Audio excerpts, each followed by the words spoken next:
replacing the starter on the Xterra again. The first one I did was from the junkyard, and it didn't work so well. So got one from Rock Auto, a Bosch remanufactured. I know Bosch is a supplier to Nissan, so hopefully it's good. But yes, we'll start with taking off the battery terminals. Head under the car. It's pretty easy actually. I've taken it out like 3 or 4 times now. All right, so here it is.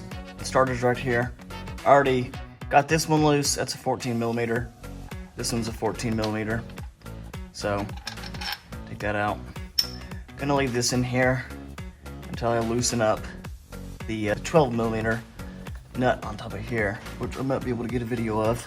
Let's see. So here's another view. You got to remove this boot up here and make sure the vehicle's cooled down, because you get the oil pan here, which just gets hot. This gets hot. I mean, the whole thing is hot. So scoot that boot back. Got this connector here. Push it down and pull it out. It'll come out. These that swivel help a lot in this situation. All right, so this is kind of hard to take off sometimes, but it'll come off. So now it's good to come out. Give it a little wiggle, and it's coming out. Come over here. The best way to get it out without having to remove anything. Now I've got a manual transmission, so I got a clutch line here for the slave cylinder, but you should be able to just scoot it back a little bit.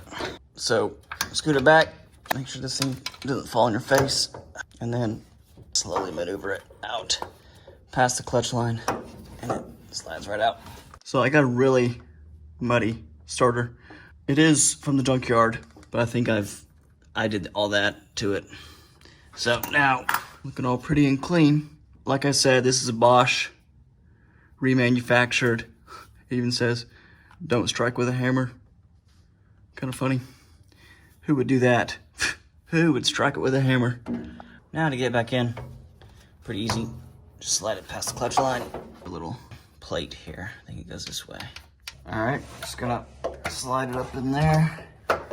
So I just maneuvered it in up here, and I'm gonna get the small bolt. There's a short bolt and long bolt. The short one goes on top right here, and the top one. So actually, the top bolt right here. All right, so then you got your connector here. Need to connect that. Once you get the connector in, give it a little tug to make sure you know it's in good. Not gonna come out.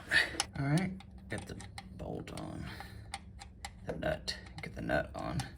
Get the nut on. It's actually, so it went from a 12 to a 13 between the OEM and this one. So, all right, and then once you get that tight, don't forget the boot. Grab that back up.